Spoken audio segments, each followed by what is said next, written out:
हरे कृष्ण। आप सभी को वैकुंठ चतुर्दशी की बहुत बहुत शुभकामनाएं। हर साल कार्तिक मास के शुक्ल पक्ष की चतुर्दशी तिथि को मनाया जाता है। इस दिन भगवान विष्णु के साथ भगवान शिव जी की पूजा अर्चना करने का विधान है और कहा जाता है कि इस दिन भगवान शिव ने स्वयं भगवान विष्णु से वैकुंठ धाम जाने का मार्ग प्राप्त किया था, इसलिए इसे वैकुंठ चतुर्दशी कहा जाता है। यह दिन हरि और हर के एक तत्व का प्रतीक माना जाता है। मान्यता है कि इस दिन विधि पूर्वक पूजन अर्चन करने से जीवन में सुख समृद्धि और शांति आती है, मोक्ष की प्राप्ति होती है। आज के इस वीडियो में आप सभी सुनेंगे वैकुंठ चतुर्दशी की व्रत कथा। इससे पहले जानेंगे इस दिन के शुभ मुहूर्त के बारे में, मंत्र के बारे में, पूजा विधि के बारे में। वीडियो आप सभी एंड तक जरूर देखिएगा और आपको ये व्रत कथा पसंद आए तो प्लीज़ वीडियो को लाइक शेयर कीजिएगा। चैनल पर नए हैं तो चैनल को सब्सक्राइब कर लीजिएगा, बेल आइकन को प्रेस कीजिएगा, जिससे आप सभी को हिंदू धर्म से जुड़े सभी व्रत और त्योहारों की वीडियोज़ देखने को मिलेंगी। वैकुंठ चतुर्दशी का निश्चित काल पूजा का जो समय है वो रात्रि 11:39 से लेकर 12:31 तक रहेगा। वहीं पर चतुर्दशी तिथि का प्रारंभ 4 नवंबर को प्रातःकाल 2 बजे होगा, जबकि इसका समापन उसी रात्रि को 10:36 पर होगा। ऐसी मान्यता है कि इस शुभ मुहूर्त में भगवान शिव और विष्णु जी की विधिवत पूजा अर्चना करने से विशेष पुण्य की प्राप्ति होती है। वैकुंठ चतुर्दशी के दिन सुबह स्नान करके स्वच्छ वस्त्र धारण करके मंदिर की अच्छे से साफ सफाई करें। भगवान शिव और श्री हरि विष्णु जी का जल से अभिषेक करें। भगवान शिव को गंगा जल और पंचामृत से स्नान कराएं। इस दिन भगवान विष्णु को पीला चंदन, पीले पुष्प और तुलसी दल अर्पित करें। भगवान शिव को सफ़ेद चंद्र, बेल पत्र, धतूरा, भांग और सफ़ेद पुष्प चढ़ाएं। मंदिर में घी का दीपक जलाएं। धूप दीप करके भगवान की आरती करें। व्रत का संकल्प लें। साथ ही ओम नमः शिवाय, ओम नमो भगवते वासुदेवाय मंत्र का जाप करते हुए दिन को व्यतीत करें। दोनों देवों की आरती करें, उन्हें प्रसाद अर्पित करें। पूजा के अंत में भगवान से क्षमा याचना जरूर कर लें।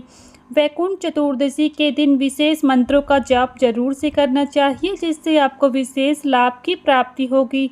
विशेष लाभ की प्राप्ति के लिए आपको ओम ह्रीं ओम हरिकृष्णाय नमः शिवाय, ओम नमो भगवते नारायणाय, ओम नमः शिवाय, कर्पूर गौरम कर्णावतारम संसार सारम भुजगेंद्रहारम सदा वसंतम हृदयारविंदे भवम भवानी सहितम नमामि।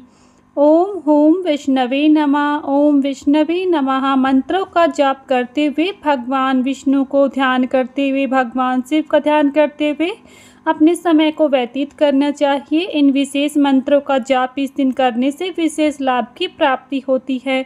वैकुंठ चतुर्दशी का जो दिन है भगवान हर और हरि के पवित्र मिलन का प्रतीक माना जाता है।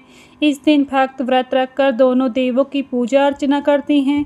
वैकुंठ चतुर्दशी का विशेष महत्व इसलिए भी होता है क्योंकि इस दिन भगवान शिव और भगवान विष्णु की संयुक्त रूप से पूजा की जाती है।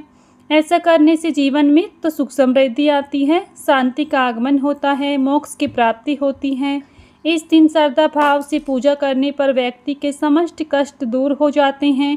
जन्म कुंडली के दोषों का निवारण भी होता है। आइए अब सुनते हैं प्रेम पूर्वक वैकुंठ चतुर्दशी की व्रत कथा। प्रेम से बोलिए भगवान विष्णु की जय, महादेव की जय। पौराणिक कथा के अनुसार भगवान विष्णु ने कार्तिक मास की चतुर्दशी के दिन काशी के मणिकर्णिका घाट पर स्नान किया और भगवान शिव को 1000 कमल के पुष्प अर्पित करने का संकल्प किया। फिर भगवान विष्णु ने भगवान शिव का अभिषेक करके पूजन आरंभ किया। भगवान शिव ने भगवान विष्णु की परीक्षा लेने के लिए 1000 कमल में से एक कमल का पुष्प अदृश्य कर दिया। एक के बाद एक करके जब भगवान विष्णु ने सभी कमल के पुष्प शिवजी पर चढ़ाए तो उन्हें एक पुष्प कम मिला। अपना संकल्प अधूरा रहता देख भगवान विष्णु को विचार आया कि मुझे कमल नयन के नाम से पुकारा जाता है, अर्थात मेरे नयन कमल के समान हैं। यही विचार करके उन्होंने अपना एक नेत्र भगवान शिव को चढ़ा दिया। भगवान विष्णु की भक्ति को देखकर भगवान शिव अति प्रसन्न हुए और तभी भगवान शिव ने प्रकट होकर विष्णु जी को सुदर्शन चक्र भेंट किया और कहा कि आपके समान कोई दूसरा नहीं हो सकता। आप मुझे अति प्रिय हो। आज के दिन जो भी कोई आपकी और मेरी पूजा करेगा उसके सभी पापों का नाश हो जाएगा। इस प्रकार से वैकुंठ चतुर्दशी का ये त्योहार मनाया जाता है। वैकुंठ चतुर्दशी की दूसरी कथा के अनुसार, एक धार्मिक कथा के अनुसार, नारद जी धरती के लोगों के दुख और संताप को देखकर बहुत दुखी हुए और धरती वासियों के दुखों के निवारण के लिए भगवान विष्णु के पास गए। नारद जी को देखकर भगवान ने उन्हें आदर से पूछा, हे देवऋषि, आज आपका यहाँ आना कैसे हुआ?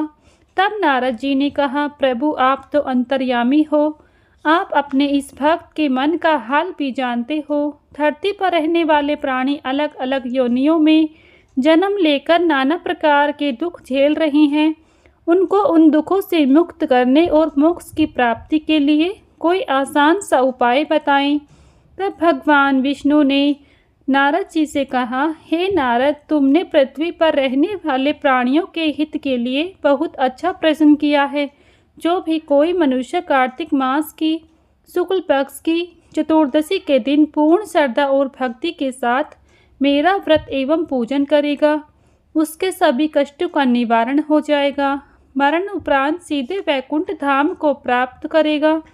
साथ ही कार्तिक मास की शुक्ल पक्ष की चतुर्दशी के दिन जो भी कोई मृत्यु को प्राप्त होगा उसे भी वैकुंठ की प्राप्ति होगी। भगवान विष्णु ने अपने द्वारपाल जय और विजय को बुलाकर आदेश दिया कि कार्तिक मास की शुक्ल पक्ष की चतुर्दशी के दिन वैकुंठ के द्वार खुले रहेंगे। इस दिन प्राण त्यागने वाले को भी वैकुंठ धाम प्राप्त होगा। तभी से कार्तिक मास की शुक्ल पक्ष की चतुर्दशी को वैकुंठ चतुर्दशी के नाम से पुकारा जाने लगा। वैकुंठ चतुर्दशी एकमात्र ऐसा भी दिन है जिस दिन पर भगवान विष्णु को बेलपत्र चढ़ाए जाते हैं और वहीं पर भगवान शिव को तुलसी दल अर्पित किए जाते हैं। ऐसे में आपको यह काम जरूर से करना चाहिए। इससे व्यक्ति के लिए तरक्की के मार्ग प्रशस्त होते हैं। साथ ही भगवान विष्णु और भगवान शिव दोनों की ही कृपा प्राप्त होती है।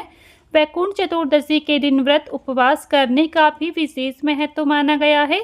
साथ ही आप इस दिन शाम के समय नदी के किनारे जाकर दीपदान कर सकते हैं। 14 दीपक जलाना इस दिन शुभ माना जाता है। भगवान विष्णु और महादेव की कृपा की प्राप्ति के एक उत्तम उपाय माना गया है।